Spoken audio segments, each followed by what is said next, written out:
Olá, pessoal, boa noite, muito bem-vindas ao Domingo com Mantras. Hoje eu gostaria de agradecer a comunidade do Despertar, que estão aqui, várias presentes aqui, as integrantes da comunidade do Despertar. Gostaria de agradecer o apoio da Márcia De Luca. Desde o início, a Márcia De Luca vem nos apoiando com o Domingo com Mantras. Então, a Vânia Borges e eu, Ana Thomas, demos início ao Domingo com Mantras, após fazermos um curso de mantras, de sânscrito para mantras, com o Guru Sevananda. E aí foi uma alegria muito grande, né, Vânia? Dá um oi aí para todo mundo. Boa noite, meninas. Realmente, foi um divisor de águas na vida da gente, fazer o curso com o Guru Sevananda, que ele é uma pessoa assim, maravilhosa. E aí a gente se empolgou e estamos aí, cantando mantras. E hoje a gente tem assim, o privilégio de ter o professor Carlos Henrique Biardi, que é professor de yoga, de meditação. Ele criou o curso, né, Mapa Veda, que eu Mapa Deva. Mapa Deva, desculpa. Mapa Deva, incrível, que vocês podem saberem mais indo para o Instagram dele, que é Viard, né, o último nome, viard.yoga. Quero deixar aqui no comecinho, porque é muito bacana todo o conteúdo, né? Então, ele também é Reiki Master, escritor, autor dos livros Yoga Inspirando Paz, Expirando Amor, Nascemos para Amar, 40 histórias para transformar a sua história. E hoje o tema que ele vai abordar é Descobrindo Ganesha. Então, bem-vindo, professor Carlos Henrique.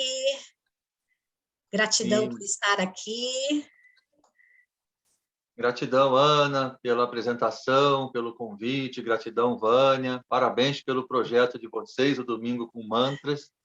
Eu tive a oportunidade de assistir um vídeo, achei muito legal. Não foi nem o vídeo do Emana Mantra, do Pedro e da Lúcia, foi um outro vídeo. Eu me esqueci o nome da convidada, mas eu gostei muito. Fiquei muito honrado e muito feliz por poder participar também dessa edição. Então, boa noite para todas, né? Não são nem todos, são todas que estão aqui. Eu sou o único menino, o que é uma coisa assim habitual desse meio do yoga, da meditação. Geralmente a presença feminina é muito maior do que a presença masculina. Então, boa noite para todas vocês. Gratidão também pela presença, pela atenção de vocês.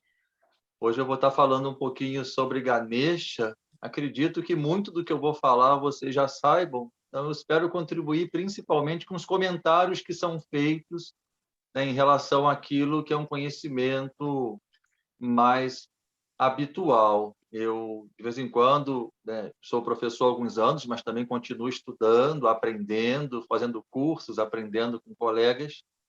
E muitas vezes, né, quando eu vou ouvir sobre Ganesha, por exemplo, é provável que muito do que vai ser dito eu já saiba, que é aquele básico, mas nos comentários, né, na maneira que o colega, ou que a colega vê, né, ali a figura de Ganesha, o que interpreta o tema, a gente sempre aprende mais um pouquinho. Então, espero que eu possa colaborar mais um pouquinho também, né, não só com o conhecimento de vocês. Eu gostaria de iniciar por aqui, mas que esse conhecimento seja um conhecimento que dê sentido ao que está sendo dito e que também dê uma praticabilidade, né? Que seja um conhecimento passado de forma pragmática.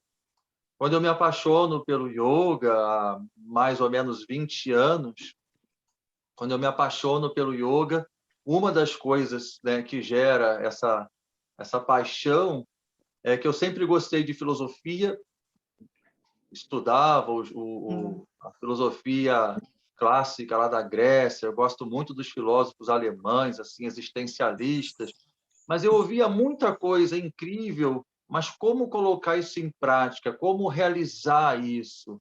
Né? O meu primeiro vínculo com espiritualidade vem a partir do cristianismo, né? Igreja católica, algum contato com o espiritismo e até mesmo com evangélicos, né? Admiro e gosto de todos até hoje, mas eu também não via como realizar aquilo que Jesus prega, né? Realizar o eu e o Pai somos um, realizar o perdoa 70 vezes 7, realizar o ama o teu inimigo, reza pelo seu perseguidor. Isso é muito bonito, mas como realizar isso? Quando eu conheço o yoga, eu vejo uma filosofia profunda, vasta, que me ajuda até a compreender melhor tanto o cristianismo quanto a filosofia da Grécia clássica, alguns pré-socráticos que eu gosto muito, né? A própria visão dos existencialistas, mas o yoga ia além em que sentido? De maneira muito objetiva, né? O yoga me dizia o como concretizar, desde técnicas de meditação, a técnicas de repetição, a posturas físicas, pranayamas. Então, eu me apaixono pelo yoga. E, a partir daí, né, acabo fazendo essa escolha por dar aulas de yoga.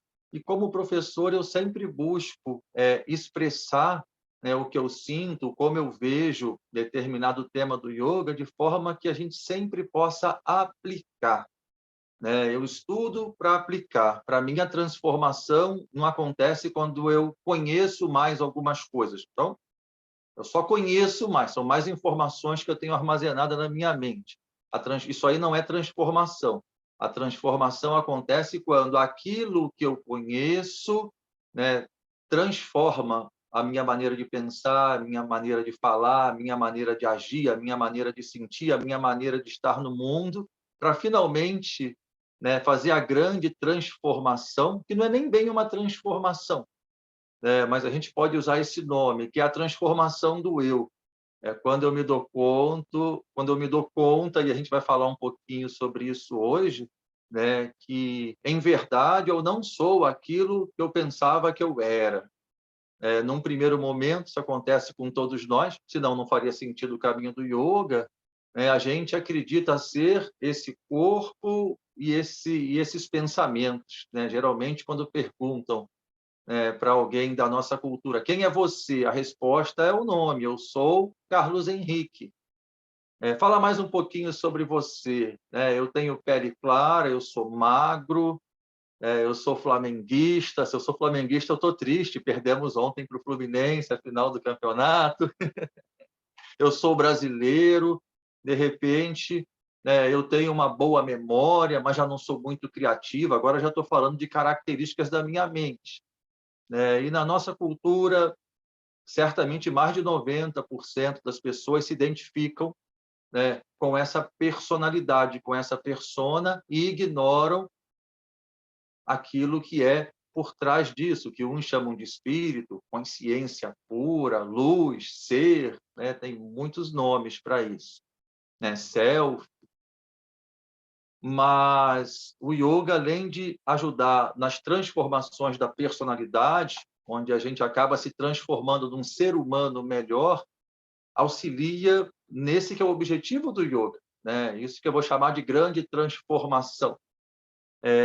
Eu me desidentifico com aquilo que eu estou, né? Eu me desidentifico com esses veículos, né? Mente, corpo, e eu me religo, ou eu vejo despertar a consciência daquilo que eu verdadeiramente sou. E Ganesha tem muita relação com isso, com as duas possibilidades. Eu vou começar a falar sobre Ganesha e a gente vai ver que ele auxilia, né? Ele abre os caminhos, ele remove os obstáculos, tanto nos objetivos da personalidade em relação a ela mesma, isso é, estou buscando melhorar a minha saúde, estou buscando me tornar uma pessoa melhor, né? Estou buscando vencer uma dificuldade emocional ou mental, Então, eu canto para Ganesha, eu chamo por Ganesha, eu medito em Ganesha. Isso vale para o lado de fora também.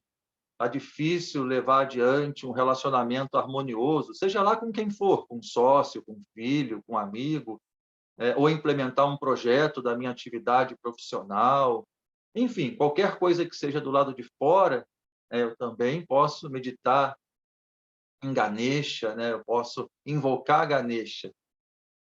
Mas, principalmente, né, nesse campo mais sutil, nesse campo que é o sentido, né, do yoga ter sido dado de presente para a humanidade por Shiva, né, para que a gente, né, se relembre, né, se recorde daquilo que verdadeiramente somos, né, para que a gente se desiluda fundamentalmente. Né. Para mim, Ganesha é o senhor da desilusão.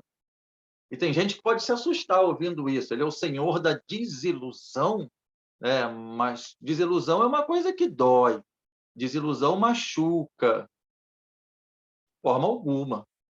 Né? Desilusão é a grande bênção. Desilusão é o que nós buscamos enquanto praticantes de yoga, estudantes de Vedanta.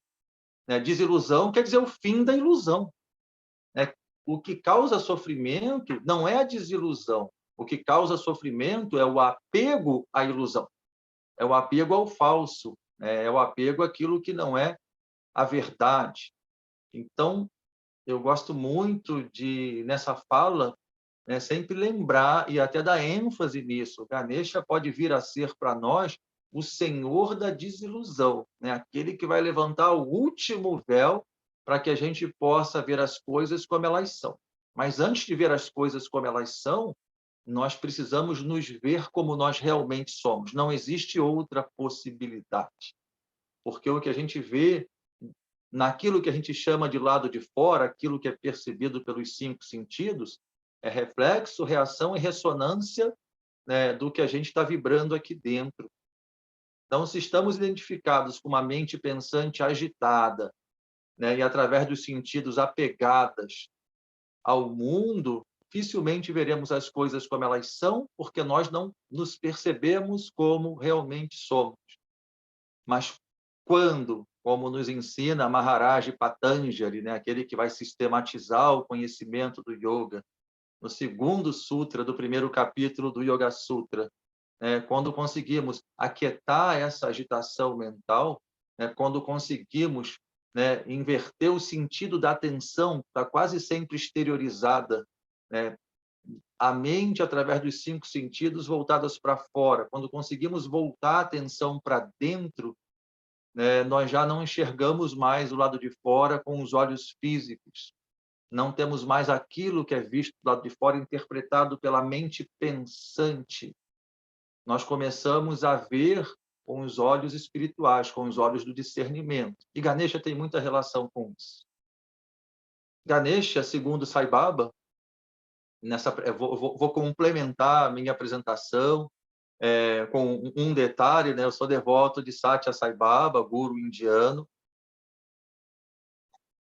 E Sai Baba diz que Ganesha corresponde ao nosso intelecto superior. Ganesha, em nós, equivale ao nosso intelecto superior. O que seria o intelecto superior? Seria a inteligência não submetida à mente pensante e aos 5 sentidos. Seria a inteligência humana iluminada diretamente pela consciência divina. Então, a inteligência humana, para a maior parte das pessoas, está nessa condição. Está misturada, está se confundindo com os pensamentos e, por sua vez, esses pensamentos, né, estão ligados aos 5 sentidos voltados para fora. Mas quando a gente consegue aquietar um pouquinho essa mente, se interiorizar um pouquinho, a gente faz uma conexão, uma dimensão mais profunda em nós mesmos. A dimensão da verdadeira sabedoria, do conhecimento divino. Então, nesse instante, o intelecto, a gente chama de intelecto superior, um intelecto absolutamente claro, limpo. Isso é Ganesha dentro de nós. Então, eu gostaria de iniciar falando sobre a origem de Ganesha. Eu vou falar de forma breve e bem resumida, para que a gente possa falar em seguida, do simbolismo de Ganesha. é interessante que na nossa cultura existe uma palavra assim para definir o ser supremo. Essa palavra é Deus. Deus. Quando a gente está entrando em contato com as escrituras védicas, a gente descobre que existem muitas palavras, né, que vão apontar para o ser supremo e para algumas facetas do ser supremo. Mas ainda assim, principalmente algumas décadas atrás, quase todas essas palavras recebem a mesma tradução: Deus, Deus, Deus. E isso faz com que a nossa mente fique muito fechada para a experiência com o divino. Então, antes de entrar no nome Ganesha e falar da origem de Ganesha, eu me recordo da palavra Brahman, Brahma e Brahma. São 3 palavras. Geralmente, as 3 palavras são traduzidas por Deus. Mas se a gente quer utilizar esse conhecimento para mergulhar dentro de si mesmo e vivenciar uma experiência, essa compreensão é importante. Então, Brahman, a gente pode entender por absoluto, né? Brahman é o absoluto, é o imanifesto, Brahman. Tem pessoas que dizem assim: eu vou meditar no absoluto. É impossível meditar no absoluto, né? Se você medita no absoluto, você está fora do absoluto. Então, o absoluto não é mais absoluto. A gente pode, em algum momento, se perceber como sendo o próprio absoluto, mas é óbvio, para que eu me perceba como o próprio absoluto, eu não posso mais entender que eu sou essa pessoa separada. Isso é desidentificação. Eu nem vou perceber isso como separado. A gente, na verdade, não tem como falar do absoluto, né? Do eterno. Eternidade quer dizer ausência de tempo, né? Infinitude quer dizer ausência de espaço. Eu não tenho como falar sobre o eterno, sobre o infinito, porque a nossa mente ela é limitada pelo tempo e pelo espaço. Não cabe dentro dela o eterno e o infinito. A nossa fala é uma expressão dos nossos pensamentos. Então, essa seria a grande realização, né? Seria você se perceber de acordo com a sua natureza essencial. Além de Brahman, a gente tem Brahma, né? Quando vai iniciar, entre aspas, mas eu acho que não tem uma palavra melhor, quando vai iniciar o movimento que vai originar a existência, a criação, né? Surge, vamos colocar assim, a consciência do absoluto. E essa consciência é Brahma, é Deus, né? Então, Brahman, o absoluto, Brahma, Deus, né? O ser supremo, esse com o qual nós nos relacionamos. Chamamos de Cristo, de Buda, de Krishna, de Alá, de Jeová. Então, Brahma seria essa consciência suprema que vai originar toda a criação. E Brahma, ou Deus, tem 3 aspectos. E esses 3 aspectos são Brahma, Vishnu e Shiva. São os 3 aspectos da divindade. Brahma é o aspecto criador de Deus. Vishnu é o aspecto mantenedor de Deus. E Shiva é o aspecto transformador de Deus. Então, é muito legal que, de início, nós tenhamos essa consciência. E quando a gente olha para a gente mesmo, nessa condição humana, e quando a gente olha para toda a existência, se a gente entende que Deus é onipresente, né, que Brahma é onipresente, que essa consciência suprema é a base de tudo, a gente tem que ver esses 3 aspectos, e a gente vê esses 3 aspectos. Em todo o universo, aí diga-se de passagem, o que significa a palavra universo? Significa o uno se manifestando através de todos os versos, né? O uno, essência, se fazendo existência, Deus onipresente. Então, quando olhamos tudo no universo, nós vemos Brahma, o aspecto criador de Deus. Tudo surge em algum momento. Seja uma estrela, seja uma floresta, seja um corpo humano, seja um planeta, tudo surge em algum momento, é criado, toma determinada forma. Essa forma, esse corpo, se mantém durante um tempo naquela condição. Isso é Vishnu. Em algum momento, isso vai se transformar, vai se desfazer, vai se dissolver. Isso é Shiva. Então, a gente vê esses três aspectos divinos operando incessantemente em toda a criação, inclusive, né, no nosso corpo e na nossa mente. Então, nós fizemos assim esse passeio de Brahman, o absoluto, né? Surge Brahma, a consciência suprema, né? E a partir de Brahma, a criação, a existência, né? Existir vem do latim existir, quer dizer ser projetado para fora. Então, a gente faz esse passeio porque é importante saber o caminho assim de origem para onde estamos agora, para que do ponto que nós estamos, esse é o objetivo do yoga, nós possamos voltar para a origem. Então, quando falamos em Brahma, Vishnu e Shiva, a gente chega num ponto onde, né, Shiva estava conversando com a sua consorte, Parvati, e Parvati fala assim para Shiva: Shiva, olha para os seres humanos, né? Mesmo já tendo já tendo sido dado tanto conhecimento para eles, eles continuam sofrendo. Eles continuam angustiados, eles continuam não encontrando o caminho da felicidade. Faz mais alguma coisa por eles? Então, Shiva, né, mobilizado pela compaixão de Parvati, ele oferece para a humanidade o yoga. Então, tradicionalmente, da onde surgiu o yoga? A tradição do yoga, diretamente do Senhor Shiva, que é o aspecto transformador de Deus. O conhecimento do yoga, a gente estuda assim no Yoga Sutra de Patanjali, antes dele falar de Astanga Yoga, dos 8 membros, no segundo capítulo, ele diz, né, que yoga é uma disciplina de transformação, de purificação, para que a gente possa se religar à nossa natureza essencial. E Ganesha é filho de Shiva e Parvati. Então, a história de Ganesha ela é muito interessante, ela é uma grande lição para a gente, porque dizem que Shiva fazia retiros, né, de tempos de um tempo muito prolongado nas montanhas, meditando em silêncio, em quietude absoluta. E Parvati ficava muito, mas muito tempo sozinho.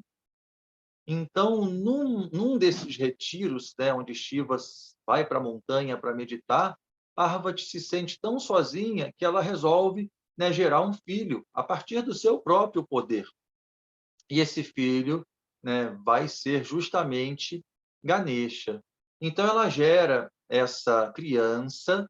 Né? Parvati tem vários significados, simbolismos, mas um deles, né, ela é a própria criação, ela é a própria mãe natureza, né, mãe terra. Então, pelo poder dela mesma, ela gera essa criança. Enquanto isso, Shiva está meditando em silêncio nas montanhas. A criança vai crescendo, crescendo, crescendo, e Shiva está meditando nas montanhas. Chega um momento que Shiva resolve voltar, né, para o seu palácio, para a sua casa, e quando ele volta, né, antes de entrar pelo portão, ele vê uma criança ali, e tudo bem. Ele vai passando direto pela criança, mas a criança diz, não reconhece ele como pai. E aí eu não vou entrar em detalhes aqui, são detalhes mais sutis, né? Mas ele era o pai, né? Se Parvati gerou ele a partir do poder dela mesmo.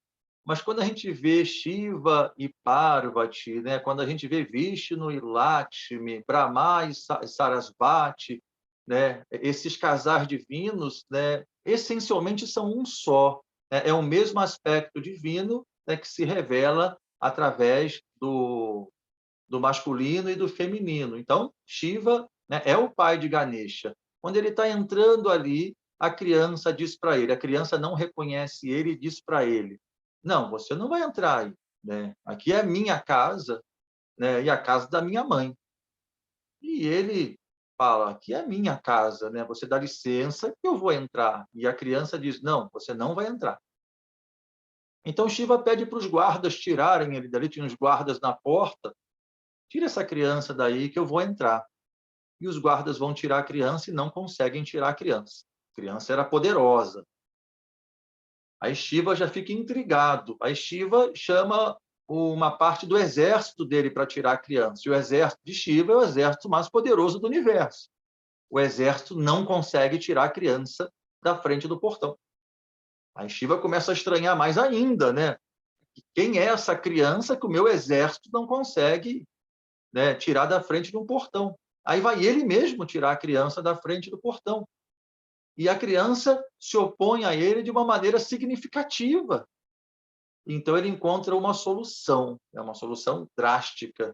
No combate com a criança, ele arranca a cabeça da criança. E essa cabeça vai embora tão longe, que é perdida para sempre. E ele entra no palácio e encontra Parvati. Então ele conta para Parvati, né, o que aconteceu.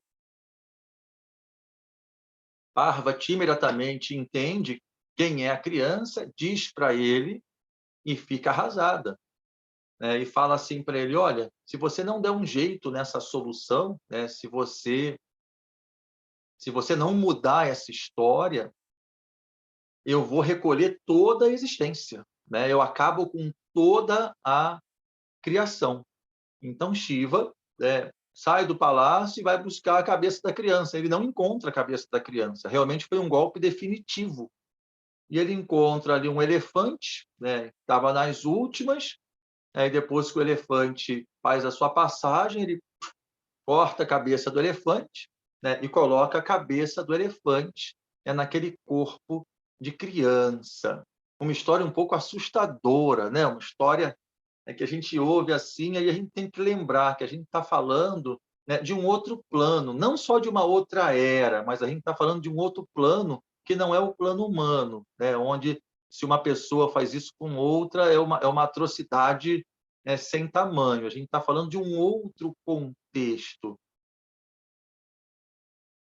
Qual o grande ensinamento que essa história tem para a gente? Aonde é que a gente pode se enxergar nessa história? O tempo todo, gente, nessa jornada humana, a gente tem um grande inimigo. Todos nós, é um inimigo em comum. Talvez o único inimigo. O nome desse inimigo é nada mais, nada menos que egoísmo. Egoísmo. Mas esse egoísmo vai muito além do eu não empresto, do eu não ajudo, do eu só penso em mim mesmo. Isso faz parte do egoísmo, mas isso tem uma raiz, e essa raiz é o arrancara. Arrancara, comumente, é traduzido por ego também, né, quando vem para o português. Mas ego, a gente lembra do que Freud falou, do que Jung falou, do que outro grande pensador ou psicólogo falou, e todas essas pessoas são preciosíssimas, mas é uma palavra que dá margem para muitas associações mentais. Então, arrancar quer dizer falso eu, é melhor assim. Falso eu. Todos nós temos uma identificação com um falso eu.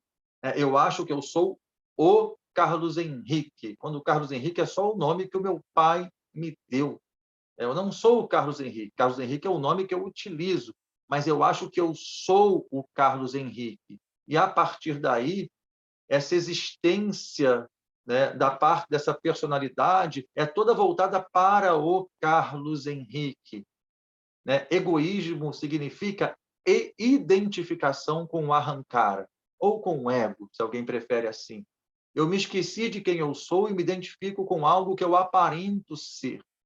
Então, esse é o nosso grande obstáculo a ser vencido. E Ganesha vai ser o removedor dos obstáculos. E isso já começa na história dele.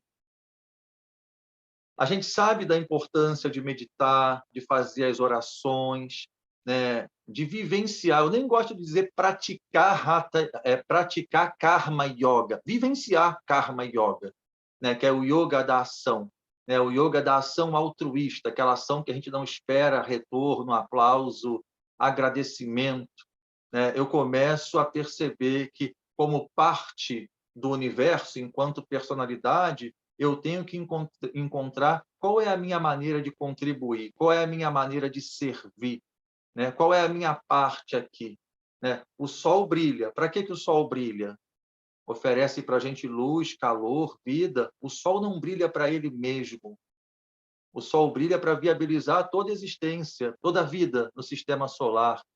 Eu vejo uma árvore crescendo, oferecendo flores, frutas. Ela não cresce também para ela mesma, em benefício próprio.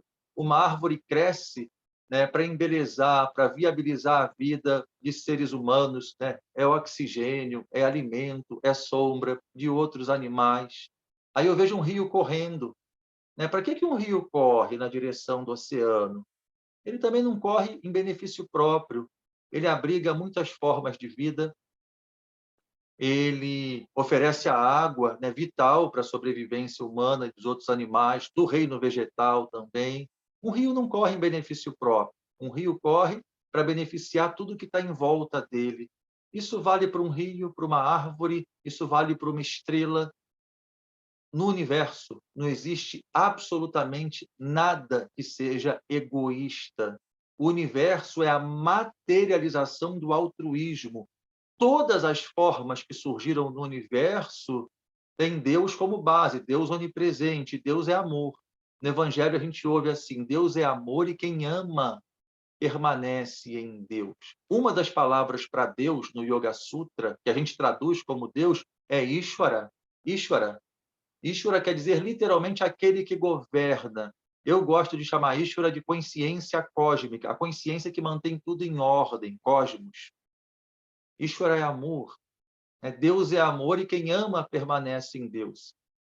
O Sai Baba diz, o seu yoga ele só vai acontecer, yoga união com Deus, quando você despertar um imenso amor, um amor que não pode ser medido, né? Um amor irrestrito, um amor que não impõe condições, um amor incondicional, porque uma árvore não pergunta quando se aproximam dela.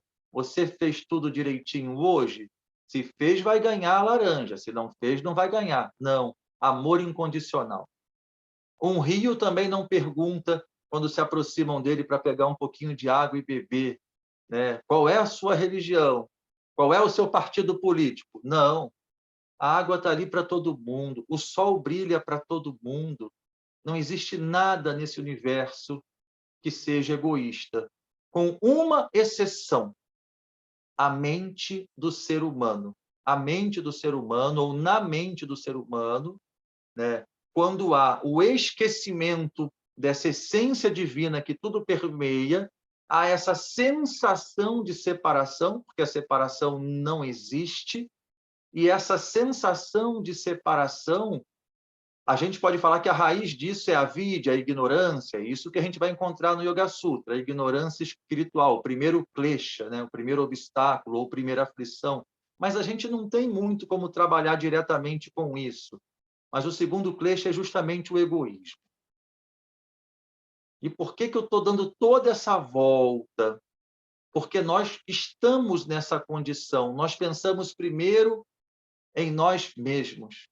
Nós não somos sensíveis para aqueles que passam fome, para aqueles que precisam de mais compreensão, né? Ou somos até certo ponto, principalmente se são aquelas pessoas próximas de nós, que eu identifico como os meus parentes, os meus amigos, mas aquelas que estão mais distantes, eu sinto muito.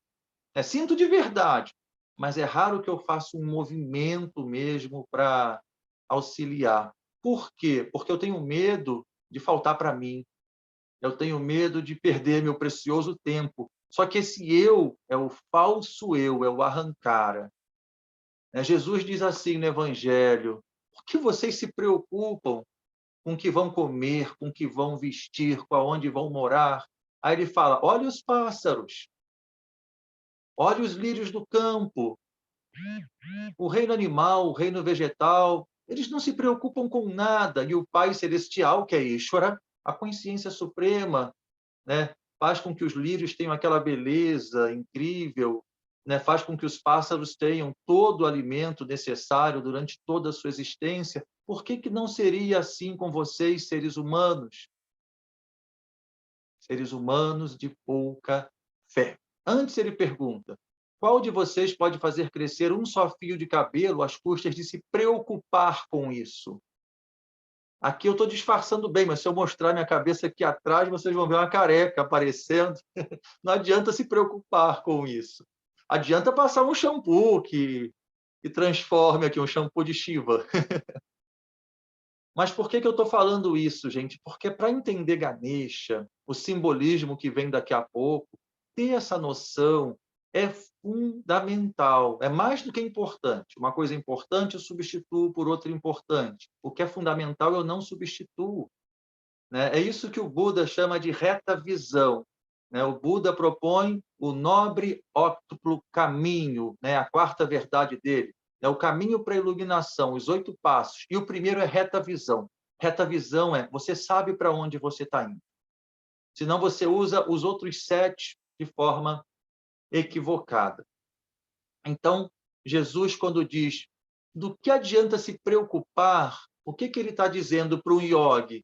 O que adianta você ficar conectado com a mente pensante? A mente pensante agitada gera essa sensação de separatividade e da possibilidade da escassez. Mas quando você é uma pessoa de fé, quando você volta a atenção para Deus, que está onde?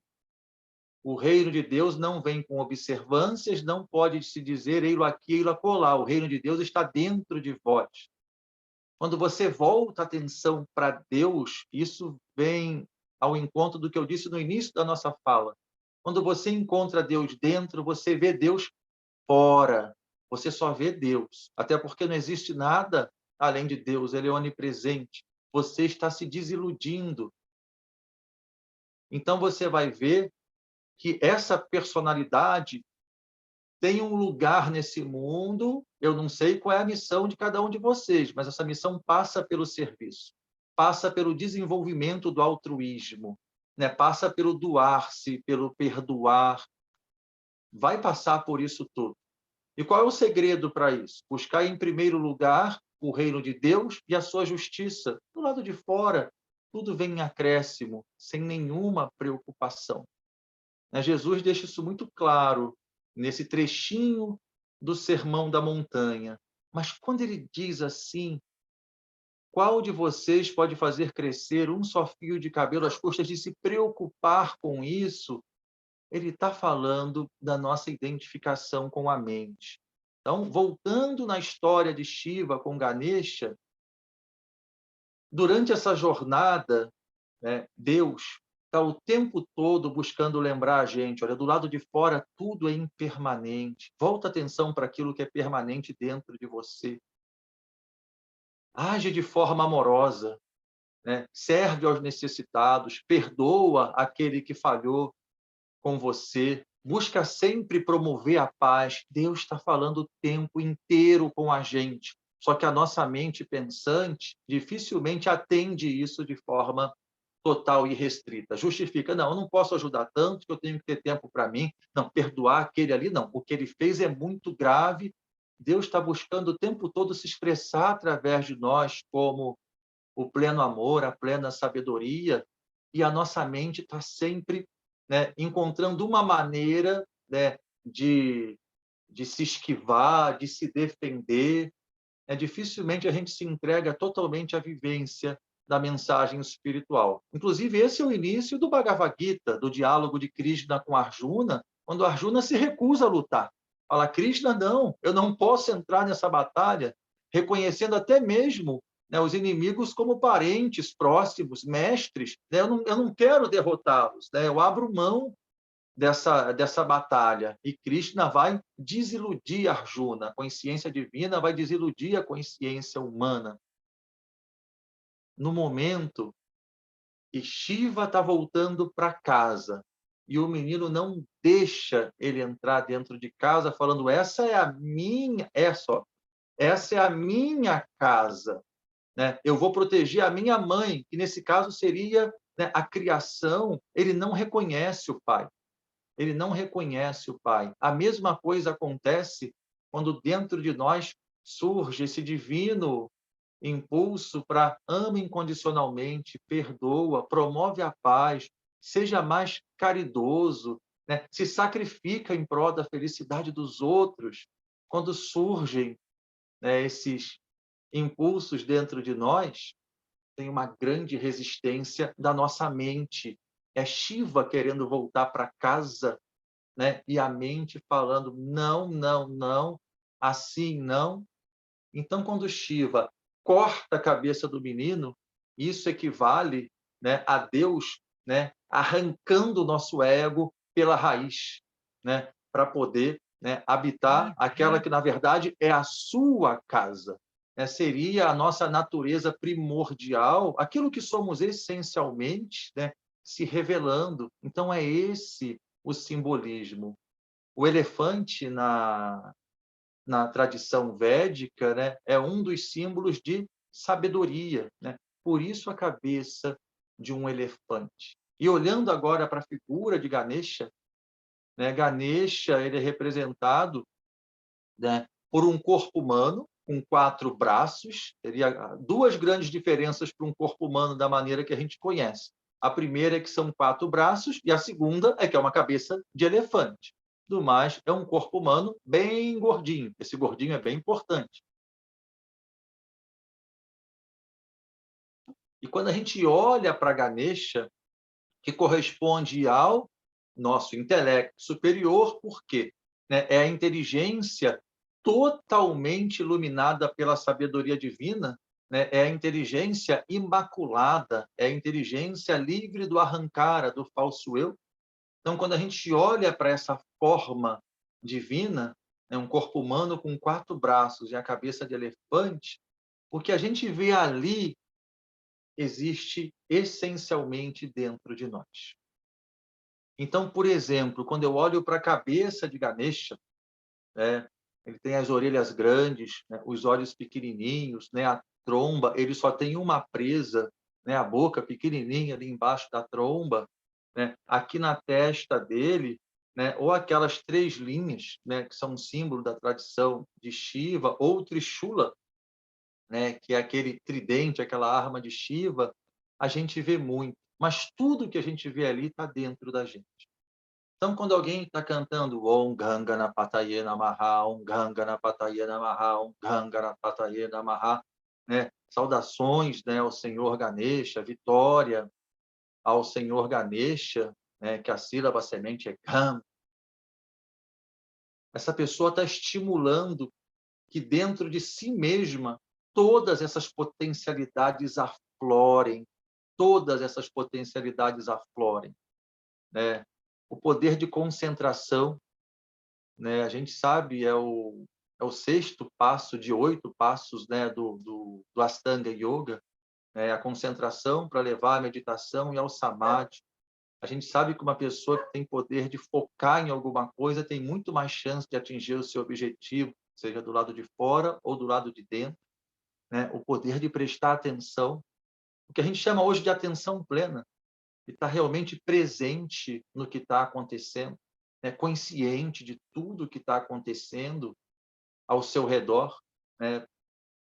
Recebendo tudo de forma limpa, pura. Tem muitas pessoas que me dizem assim: eu tenho um problema sério de memória, mas já fui ao psiquiatra ou ao neurologista, já fui ao médico, fiz os exames e a gente não descobre qual é o meu problema na memória, né? Aparentemente meu cérebro é perfeito. Eu digo: você não tem problema de memória algum, o médico já falou isso e você não presta atenção. Na hora que você está assistindo uma palestra, por exemplo, a sua mente está pensando em muitas outras coisas. Aí, quando acaba a palestra, você não lembra de tudo que foi dito. Não por um problema de memória, foi porque você não estava atento, não estava concentrado. Né? A boca pequenininha de Ganesha ali embaixo da tromba simboliza a capacidade de silenciar. A gente sabe que a fala é uma expressão do pensamento. Uma pessoa muito tagarela dificilmente tem a mente tranquila. E tagarelice, né, verbal, né, quer dizer antes uma agitação mental, e a pessoa não deixa de externar. Então, praticar silêncio tem relação direta com aquietar a mente, conseguir prestar mais atenção, conseguir se concentrar melhor. A tromba de Ganesha, né, simboliza o discernimento, viveka. Discernimento para a gente significa a capacidade de fazer as melhores escolhas, por exemplo, né, discernir, né, as consequências dessa ou daquela escolha. Mas viveka é muito mais do que isso, né? Viveka quer dizer discernir entre o verdadeiro e o falso, o eterno e o passageiro, né? O real e o irreal.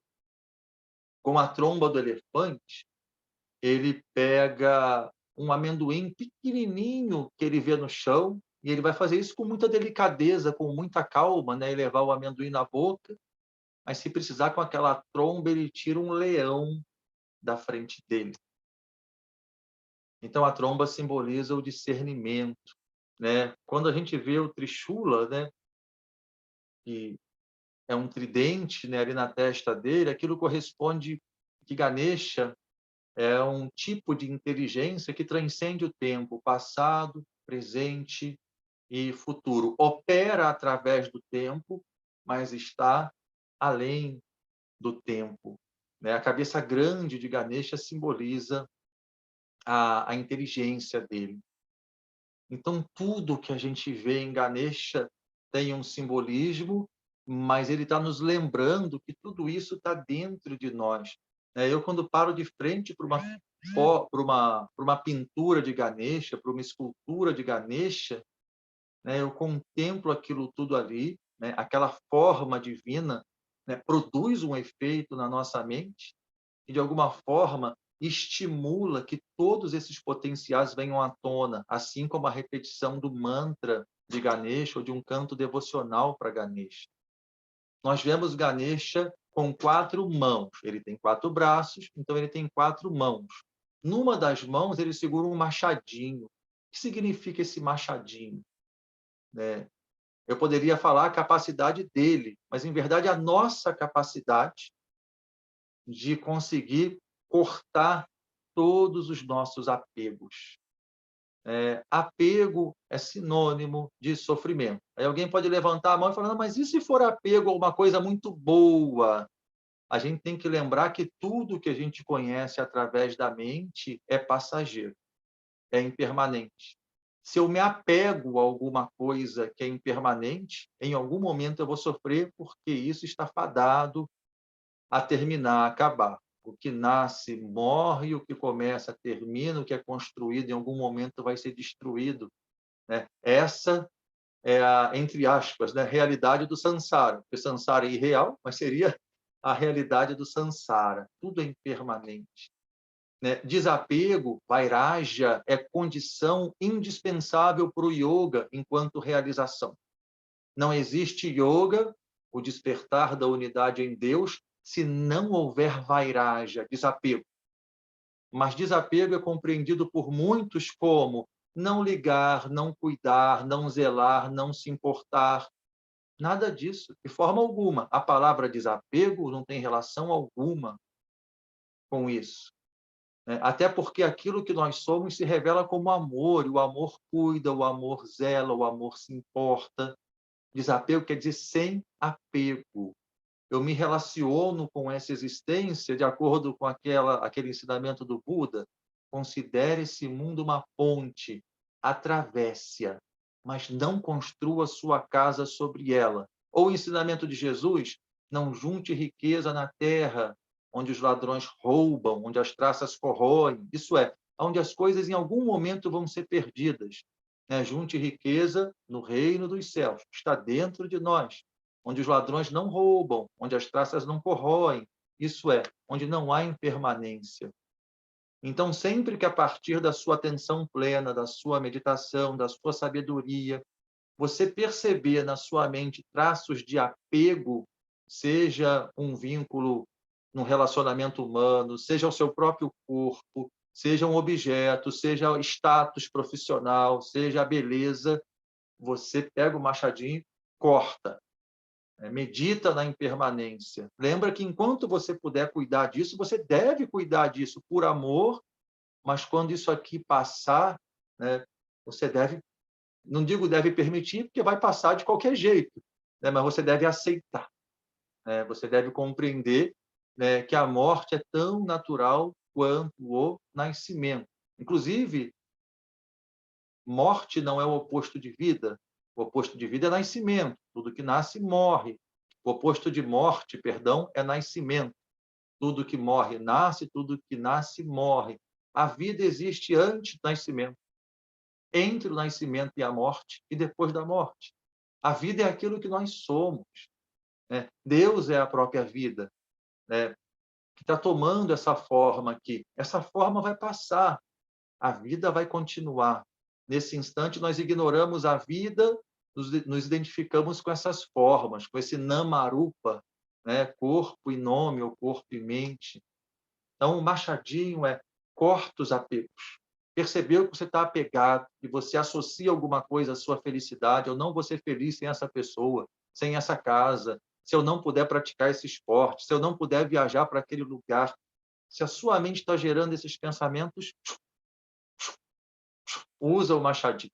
Aí você olha para outra mão de Ganesha. Ele está carregando uma flor de lótus, né? Aquela flor que nasce no lodo, mas não se suja, não se contamina. Né? Aquela flor que lembra permanentemente da nossa natureza essencial, né? Que pode tomar essa forma, surgir através dessa forma no mundo, mas a nossa natureza essencial não se contamina, né? Não se suja, não se deixa afetar por nada que aconteça do lado de fora, nem nesse corpo, nem nessa mente. Então, essa flor de lótus da mão de Ganesha lembra a gente da nossa natureza essencial e diz que devemos buscar permanentemente, incessantemente, incansavelmente essa realização. Não esse conhecimento livresco, que é importante para orientar uma prática, para ajudar a gente a ajustar a nossa mente para uma realização. Então, eu estou cortando os apegos, né, compreendendo que tudo é impermanente, até aquele que se apega não é o eu verdadeiro, é o ahankara, né? E uma pessoa desapegada é uma pessoa mais serena, vai ter mais capacidade de se interiorizar, né, para buscar essa experiência espiritual.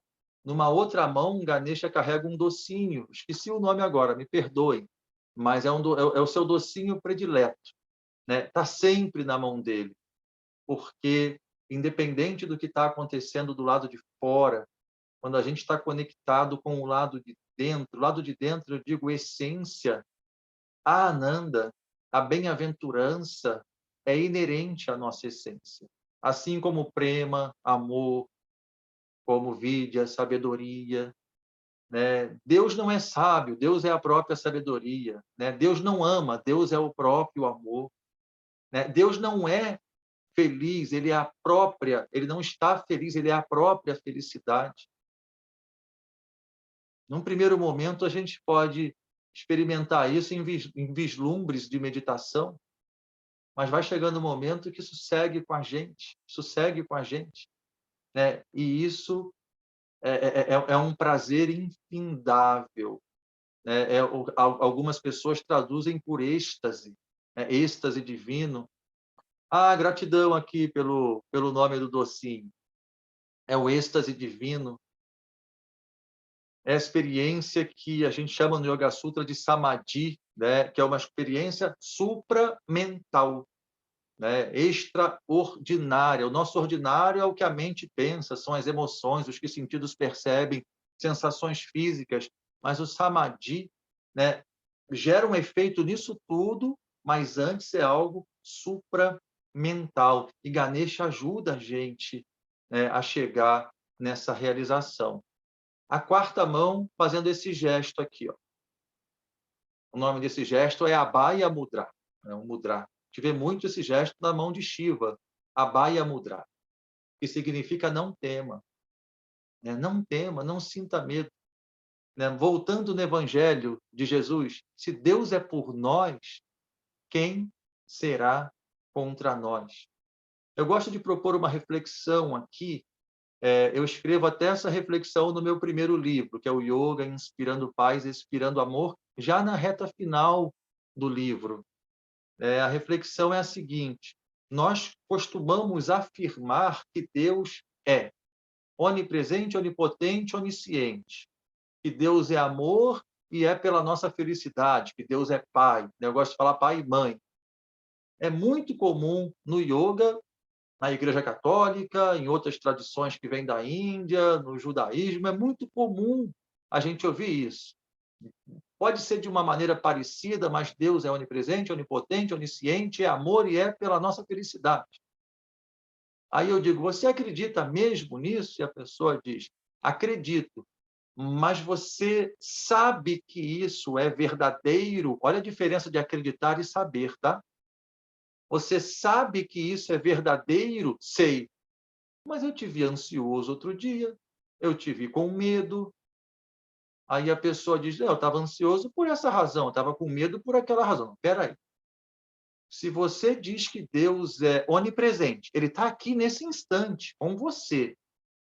Ele é onisciente, né? Ele é toda sabedoria, Ele sabe de tudo, aqui e agora. Ele é onipotente, Ele é o único poder, Ele pode tudo aqui e agora. Ele é amor e Ele é por você. Como é que você pode ter medo? Como é que você pode ficar ansioso? Como? E isso gera uma turbulência na mente das pessoas, uma grande turbulência, porque a gente entra em contato com o que eu chamo de uma divina contradição. Eu realmente creio, acredito que Deus é isso tudo, aquilo que eu chamo de Deus. Eu creio nisso, mas a minha experiência ainda não é essa. Eu não sei disso.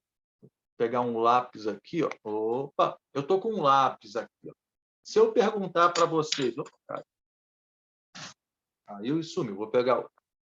Se eu perguntar para vocês, se eu soltar esse lápis, ele cai, vocês acreditam nisso?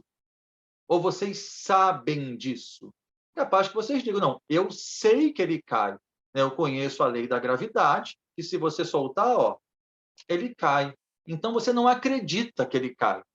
Você sabe que ele cai. É diferente.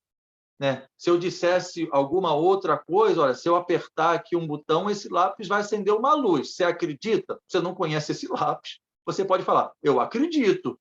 Aperta aí para eu ver se acende luz. Eu acredito que possa acontecer. Você não vai falar, eu sei, porque você não conhece bem esse lápis. Eu costumo dizer para os meus alunos, se você quer conhecer Deus, conhecer, experienciar Deus, talvez o primeiro passo e um dos mais importantes seja você admitir que não conhece, que ainda não experimentou. Eu ainda sinto medo, eu ainda fico muito ansioso, me sinto às vezes muito inseguro. Isso não combina com conhecer aquilo que é onipresente, onipotente, onisciente, amor, e é por você. Essa mão aqui significa não tema. Não tema. E esse destemor, ele é possível, gente. Esse destemor total em relação a qualquer coisa que possa acontecer do lado de fora e com você vai surgir justamente quando você começar a experienciar Deus. Como Ganesha tem a experiência permanente com Shiva, né? Poderia falar que é o pai dele, né? Mas com a divindade. Né? Ele é consciente da divindade o tempo todo. Quando eu sei o que eu realmente sou, né? Isso é, quando vem a experiência que uns chamam de iluminação, samadhi, o medo pode desaparecer. Krishna, no Bhagavad Gita, define yoga de algumas maneiras. Uma delas é, yoga é a cessação do sofrimento.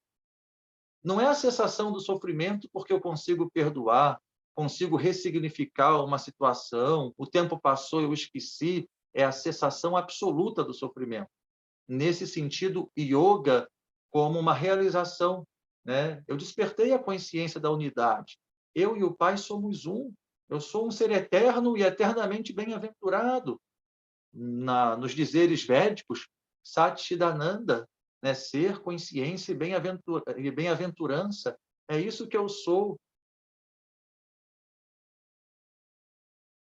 Num primeiro momento, a gente encontra o medo diminuindo na relação com o Guru, seja o Sai Baba, seja Krishna, seja Jesus, Ramana Maharishi, né? Na presença daquele ser iluminado, eu me sinto totalmente protegido. Mas um Guru corresponde a um dedo apontando. Vou falar para onde? Se eu quiser mostrar para vocês que eu estou de óculos, eu faço assim, ó, olha isso aqui que está na frente dos meus olhos. Está vendo esses óculos? Depois que vocês olharam, eu posso tirar o dedo. Um guru corresponde a um dedo apontando para dentro da gente. Através da instrução de um Sadguru, de um guru verdadeiro, como Jesus, como Buda, Krishna, Sai Baba, o Yogananda, a gente aprende a voltar a atenção aqui para dentro. E à medida que a gente vai se reconhecendo, vivenciando ser espiritual, o medo vai diminuindo. O medo vai diminuindo. E a gente descobre que aquilo que está ameaçado nunca é o ser, sempre as formas que o ser toma. Essas formas vão se transformar, o ser vai permanecer. Então, esse é o caminho para o destemor, o caminho do autoconhecimento, o caminho da desilusão. Uma historinha bem conhecida e muito utilizada na literatura védica, o Buda vai utilizar também, é a historinha do sujeito que está andando no finalzinho da tarde por um bosque e no caminho tem uma corda atravessada. Como está começando a ficar escuro, ele vê uma cobra onde tem uma corda, mas ele tem a impressão que é uma cobra. Ele fica paralisado. E a mente dele logo imagina, e se a cobra me atacar e me picar? E se ela for venenosa? Quais os efeitos disso no meu corpo? Aterrorizado, ele sobe uma árvore e passa a noite na árvore, tremendo de frio e com medo daquela cobra que está cruzando o caminho. Mal sabe ele que cobra sobe árvore, ainda tem isso, né? E ele está lá.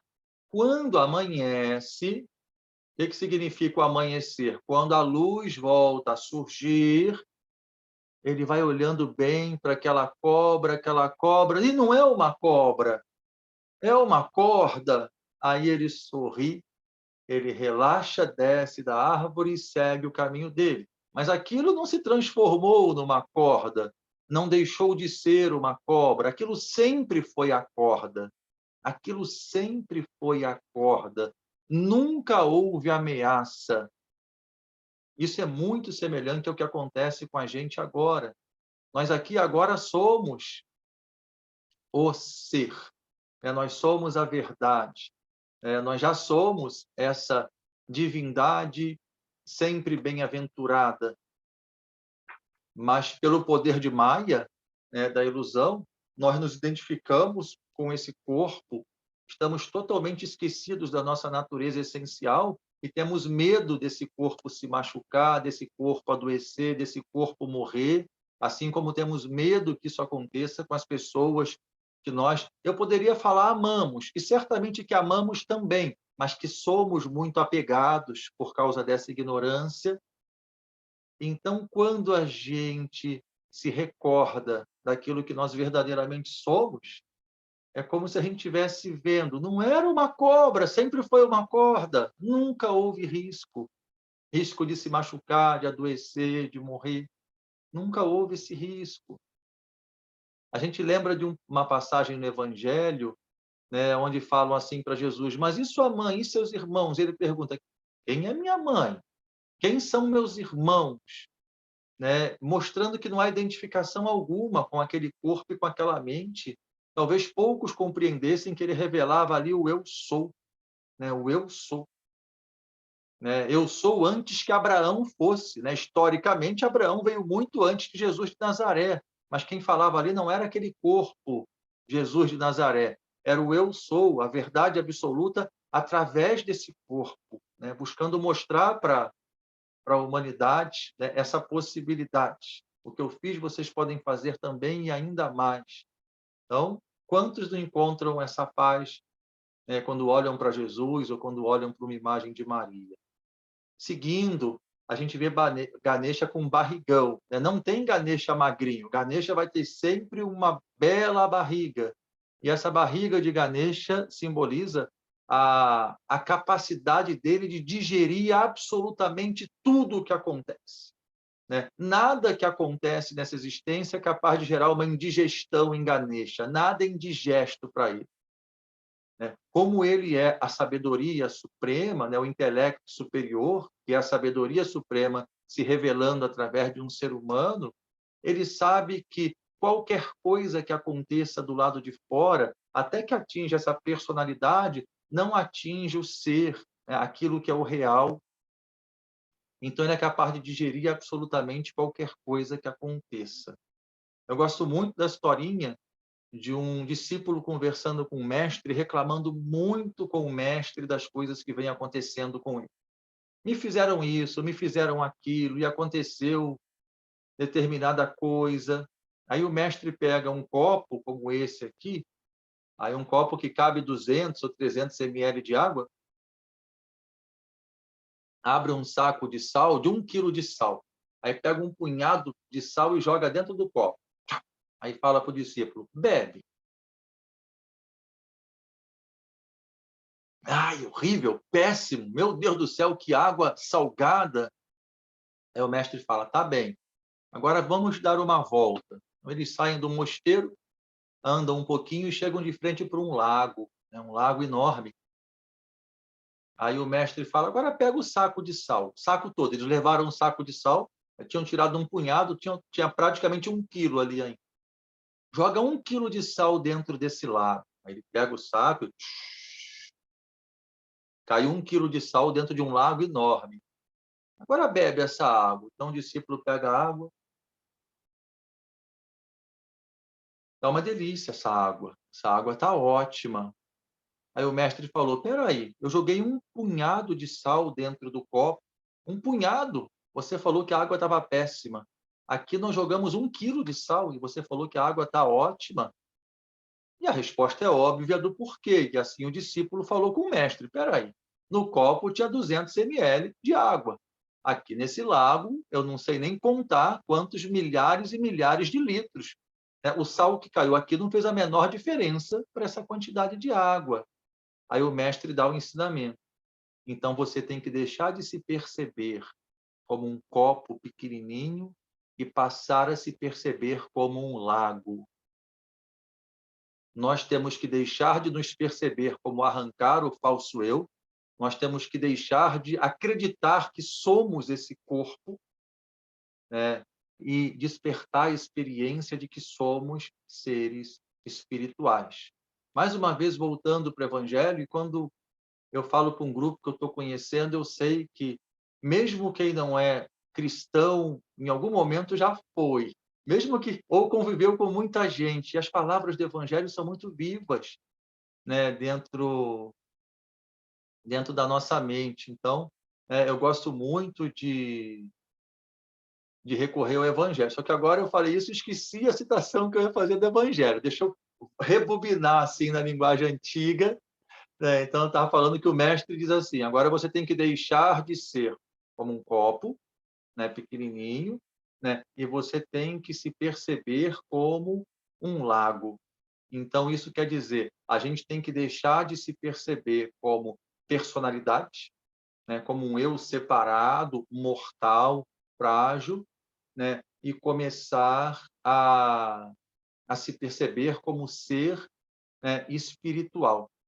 A partir dali, a gente vai conseguir digerir, né, aquilo que vem do lado de fora. Aí eu lembrei do Evangelho. Esse exercício é maravilhoso.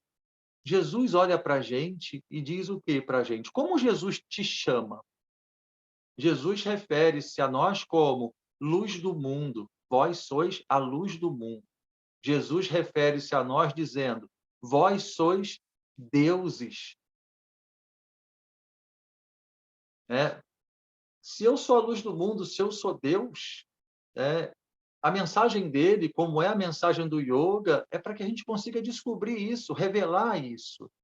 E quando eu olho para a forma de Ganesha, Eu estou vendo as ferramentas que eu preciso para chegar lá, né? A concentração, a atenção, o silêncio, o discernimento, né? Uma presa só é a consciência de unidade, né? A capacidade de cortar com os vínculos mundanos, com os apegos, né?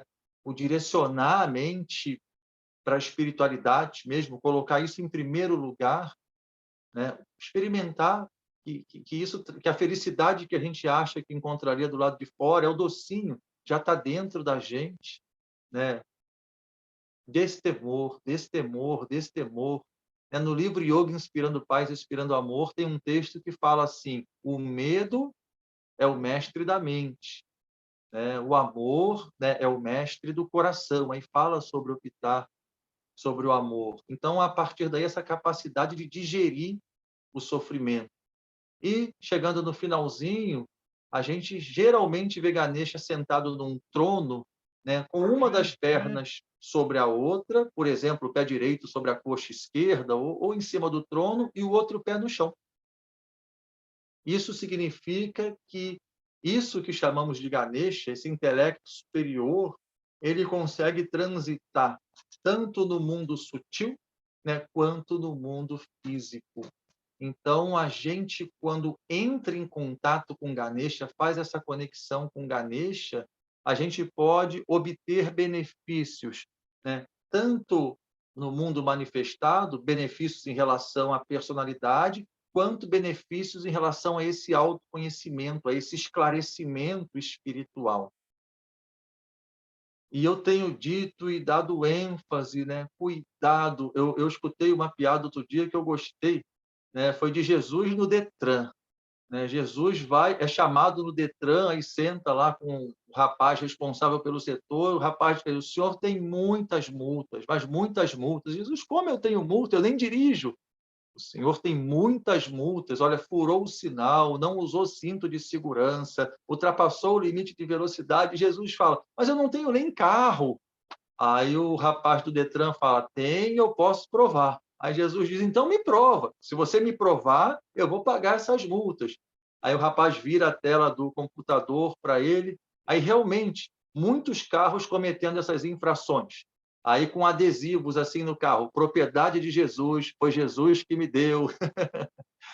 Aí eu ouvi essa piada, eu gostei, porque muita gente se relaciona com Jesus, com Buda, com Krishna, com Sai Baba, com Ganesha, exclusivamente com objetivos mundanos. Exclusivamente, esse é o problema. Quando nós estudamos no yoga os purusharthas, que são os 4 objetivos da vida humana, a gente estuda o seguinte: os 4 objetivos são Artha, Kama, Dharma e Moksha. Artha quer dizer prosperidade. Prosperidade quer dizer você tem os recursos materiais, financeiros suficientes para viver com dignidade. Então, é lícito que a gente busque isso. Enquanto ser humano, eu devo fazer por onde ter esses recursos, através do meu trabalho. Então, não tem nada de errado. Eu busco prosperidade. Eu busco riqueza nesse sentido. Uma pessoa rica é uma pessoa, que tem recursos para viver de forma digna, de forma tranquila. Então, eu busco Artha. Depois disso, eu busco Kama, que é a realização dos desejos. Então, eu posso comer de vez em quando num restaurante. Não preciso comer em casa. Vai ser um dia eu vou comer uma comida diferente, não vou precisar cozinhar, não vou precisar lavar a louça. Posso ir dormir num hotel, conhecer outra cidade, fazer uma viagem, seja de passeio. Então, não há problema algum com isso. Isso faz parte do movimento do ser humano. Mas tem um desde que. Eu devo buscar Artha e Kama seguindo o Dharma. Dharma é uma palavra que tem muitos significados. Dharma significa aquilo que sustenta. Dharma significa lei. Dharma significa ensinamento. Dharma significa ação correta, dentre outras coisas. Mas, na verdade, são muitos significados para uma coisa só. Quando a gente entende Dharma como aquilo que sustenta, Dharma seria as leis universais, as leis que mantêm todo o universo em ordem. É óbvio que esse universo opera através de leis. E, graças a essas leis, a gente percebe tudo em ordem, tudo em harmonia. O que acontece com uma pessoa que se ilumina? O que aconteceu com Jesus, que passou a ser chamado de Cristo, ou com Gautama, que passou a ser chamado de Buda? É uma pessoa que justamente consegue ir além da mente humana, da mente agitada, e se religa e faz uma conexão com essa sabedoria universal, com aquilo que sustenta. Então, os ensinamentos de um iluminado são o Dharma. Eles ensinam o Dharma, eles transmitem o Dharma. Aí eu ouço o Dharma. Eu, praticante, ouço o Dharma. O que eu faço com aquilo que eu ouço? Eu vou buscar viver de acordo, né, com o perdoar, o amar, o servir, o ser não violento, o ser generoso. Ação correta. Dharma significa também ação correta. Então, vejam que parece que são muitos significados, mas tudo isso é o desdobramento, né, de entrar em contato com o Dharma. Então, eu busco, durante essa existência humana, a harta prosperidade, para viver bem, com conforto, e busco também kama, a realização de alguns desejos, sempre norteado pelo Dharma, né? Sempre de acordo com o Dharma. Isso vai fazer de mim, sabe o quê? Um ser humano de bom senso. Porque é óbvio, se eu... Vamos lembrar dos yamas, né, de Patanjali. Se eu não sou violento, se eu não minto, se eu não roubo, se eu não acumulo, né, se a minha conduta sexual é saudável, moderada, o que acontece? Eu me torno uma pessoa que não causa problemas para ninguém. Parem por um instante e pensem se nós, seres humanos, 7 bilhões, se todos nós, independente das nossas religiões, adotássemos esses 5. Ahimsa, né, não violência, satya, não mentir, né, não roubar, não acumular, né, brahmacharya, que é muito mais do que uma conduta sexual moderada e honesta, somem praticamente todos os problemas da humanidade, independente de qual é a sua religião.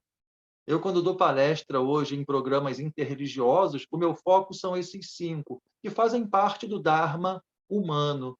Então, eu sou um ser humano de bom senso.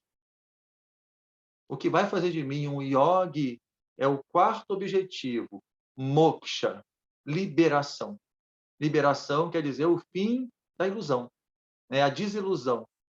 Porque se eu me torno uma pessoa ética, eu evito muitos problemas que uma pessoa sem ética cria. Mas ainda assim eu vou ver esse corpo envelhecendo, possivelmente adoecendo e certamente morrendo. E se eu acho que eu sou esse corpo, isso é muito aflitivo. Se uma pessoa que eu amo, né, eu vejo essa pessoa como um corpo separado, eu ainda não tenho a dimensão espiritual clara, eu fico aflito quando eu vejo ela com risco de morte, sofrendo por causa de dor. Então, além de buscar artha e kama através do Dharma, o meu objetivo é moksha. Isso tem que ficar muito claro para a gente, para que a gente se relacione com Ganesha, não só utilizando esse intelecto superior, essa inteligência poderosíssima para obter benefícios mundanos, que a gente obtenha na justa medida e sem nenhuma preocupação. O Pai Celestial está provendo tudo. É só se entregar. Ishvara Pranidhana. Se entrega a Ishvara, né? E você se conecta com essa engrenagem do universo. Mas o grande obstáculo, é isso que Shiva quer assim, decepar em nós, é o medo. O medo, não posso me entregar, eu não posso abrir mão totalmente do egoísmo. Aí a minha prática espiritual é para comprar o carro, é para comprar a casa. Os objetivos não são maus, mas são exclusivamente mundanos, né? O que reforça o apego, o que me mantém em ignorância. Então, é muito importante. O Sai Baba, ele diz assim, descubra que você é Shiva antes de descobrir que é Shava. Quem pratica yoga aqui, geralmente a última postura da série é o Shavasana. Eu deixo o corpo deitado no chão, solto. Shavasana quer dizer literalmente asana, quer dizer postura. Shava quer dizer cadáver. né? Shavasana, a postura do cadáver. Então, o Sai Baba diz, descubra logo que você é Shiva, uma divindade, antes de se perceber como Shava, né? Antes desse corpo passar. Então, antes de terminar, eu vou falar agora do ratinho que fica no pé de Ganesha e de uma fartura de alimento que fica em volta dele. Se relaciona com Ganesha, com esse objetivo em primeiro lugar, descobrir que você é Shiva, que você é luz, ou descobrir quem você é, né? Que é o Atma Vichara, né? A autoinvestigação. Quem sou eu, né? Além desse corpo, além dessa mente? Quem sou eu? Então, a gente vê nos pés de Ganesha sempre o desenho de um ratinho pequenininho. Esse ratinho equivale justamente ao Ahankara, ao falso eu, né? E o ratinho é o veículo de Ganesha.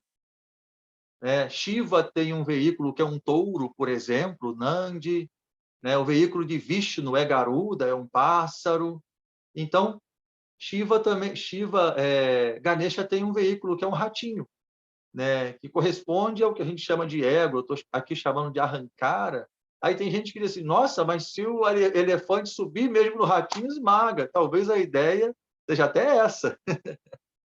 A gente conseguir se liberar, em verdade, o que esmaga não é a estrutura mental, né, que utiliza de um nome e de uma memória para se organizar nessa vida. É a identificação com ela, é a impressão de eu sou isso.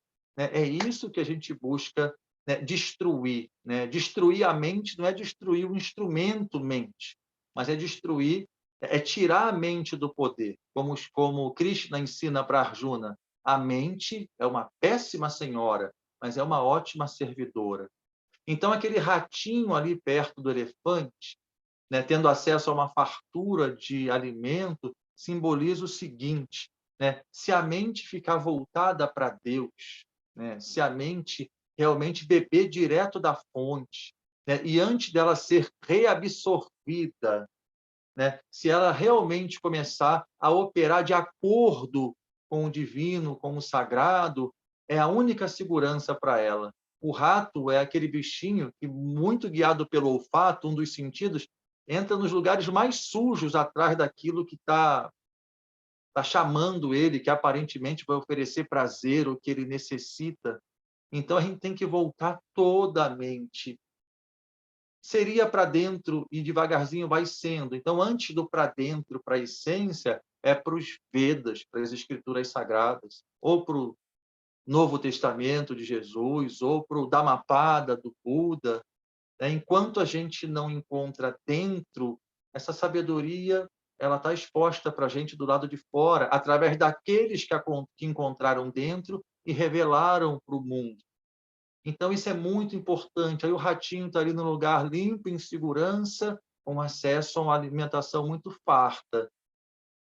A gente vê ao redor de Ganesha bandejas com uma grande variedade de frutas, né, representando justamente, né, a condição, né, daquelas pessoas que realmente vivem ainda sem a realização, mas em verdadeira conexão com Deus nesse sentido do direcionamento da mente, da sinceridade de propósito, até a clareza de propósito. Então, queridos e queridas, não sei se surgiu algum menino aqui. Não, aqui acho que não, né? Então, queridas amigas, né, eu gosto muito desse nome, amigo, amiga, né? A palavra é mitra. Aqui vocês são especialistas, né, nos mantras védicos, eu não tenho pronúncia védica, eu sei muito pouquinho, eu conheço algumas palavras, né, e o significado, mas mitra quer dizer amigo, né, ou amiga espiritual. Então, quando eu olho para vocês dentro dessa sanga, aqui do Domingo com Mantras, né, sanga que eu passo a fazer parte também, e fico muito agradecido, eu com sinceridade chamo de amigos e amigas. Né? E da palavra mitra surge Maitri. Maitri é uma das palavras para amor. Então, olha que bonito isso, né? Uma das palavras para amor surge da palavra amizade. Então, eu me refiro a vocês como amigas, minhas amigas queridas. Eu agradeço muito esses minutos. Não sei se chegou, se passou de uma hora, como Ganesha, lembra do Trishula, que ele está desconectado do tempo? Eu fui um pouquinho assim também, mas eu espero ter contribuído com a nossa jornada, né? Que a jornada é sempre junta. E peço as bênçãos do Sai Baba, do Senhor Shiva, né? De Ganesha, né? Para que eles sejam sempre o nosso farol. Gratidão. Obrigada, que delícia. Eu vou deixar avisar vocês se alguém quiser fazer alguma pergunta, algum comentário, vocês podem desmutar o microfone.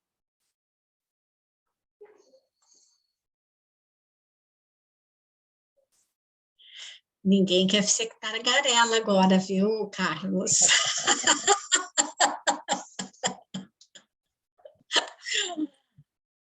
Eu achei muito rica, viu? Muito rica esse bate-papo aqui com a gente, descobrindo o Ganesha, e a gente navegou por tantas outras, né, deidades, que é muito enriquecedor mesmo. Gratidão por compartilhar seus conhecimentos, e de uma maneira tão gostosa para a gente colocar em prática, né? Bem bacana mesmo. Foi muito bom, eu adorei. Que bom, fico feliz. Eu também, agradeço bastante. Obrigada por todo esse conhecimento, né? Por compartilhar. Gratidão, Marta. A Marta falou que está em Juiz de Fora, né? Uma outra pessoa, me perdoe. Tem a colega aqui que também está... Sim, aqui. O meu pai atualmente mora em Lima Duarte, fica 1 horinha aí de Juiz de Fora, pertinho no caminho de Bitipoca. Assim. Sim, sim. A gente deve ir para aí. Minha irmã, Carolina, que está aqui, é minha irmã, ela apareceu, eu vi minha irmã aqui agora. A gente até deve passar por aí daqui a bem pouquinho, assim, deve visitar lá em Lima Duarte e passa pela entrada de Juiz de Fora. Sim. Vamos ver se eu conheço a Kícia, né? Isso, vocês moram pertinho. Ver se a gente conversa. Isso, Eu gostaria de agradecer a professor Carlos, que palestra, que conversa, compartilhar toda essa sabedoria, esse conhecimento conosco. É uma filosofia tão incrível, e de você com uma sensibilidade conseguiu transformar essa riqueza e trazer de uma forma acessível para todos nós. E isso não é fácil, então, muito obrigada, agradecida. Gratidão, Juliana. Eu, mais uma vez, gostaria que vocês aproveitassem, né, todo esse conhecimento aí disponível lá no Instagram, né, do professor Carlos Henrique, que é viarde.yoga. Né? Já estou seguindo ele. Estou lá, já coloquei lá. E também o Domingo com Mantras agora tem o nosso Instagram, né, Vânia? A Vânia criou o Instagram, que é domingo_com_mantras. Vão lá, vocês sempre vão ter as próximas palestras, que a programação do Domingo com Mantras, com convite para vocês. Quero até aproveitar esse momentinho, se alguém para anunciar o nosso próximo palestrante do dia 10 de abril, o Devananda Deva, que é astrólogo védico. Deixa eu ler um pouquinho sobre o currículo dele aqui. Vânia, você quer falar um pouquinho ou você quer que eu fale? Pode deixar, eu falo aqui rapidinho. Só um instante. Assim eu não fico tão tagarela, né, gente?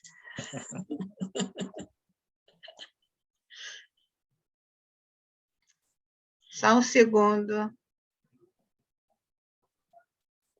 É sempre pelo Zoom, tá? Às 19 horas, e aos domingos. e o link para entrar na sala é sempre o mesmo também, mas vocês podem ir lá no Instagram do Domingo com Mantras e ver todas as informações com mais detalhes. E também gostaria, se alguém tiver interesse em receber, que não é da comunidade, né, que a gente sempre posta lá no grupo de interação da comunidade do Despertar, da Márcia De Luca, a gente vai ficar muito feliz também em disponibilizar os vídeos que a gente grava aqui no Domingo com Mantras, né, porque são tantas coisas que a gente, é sempre legal você poder rever, né? Então, eu vou falar aqui sobre o Devananda. Ele é um monge, foi monge eremita por alguns anos e residiu em Sri Dham, na Índia, em Maipur, por 12 anos. Ele é um jyotisha, astrólogo védico e pesquisador do conhecimento védico há 25 anos. E ele vem semana que vem, né? E o tema vai ser Pranayamas Sagrados, o mistério dos mantras mentais. Nesse tema, serão desvendados os segredos dos pranayamas e como sua vibração, assim como nos mantras sonoros, modificam nossos padrões mentais. Então, também vai ser bastante interessante, né? Pranayama sendo mantra. Vamos entender como é que é isso. E aqui sempre estamos de coração aberto, nessa troca de conhecimentos, troca de conhecer e de compartilhar o que nós sabemos, que, como diz minha avó, você nasce sem saber nada e morre também sem saber tudo. Então, gratidão a vocês, muito obrigada por estarem aqui presente. Gratidão. Obrigada, Ana, obrigada, Carlos, a todo mundo.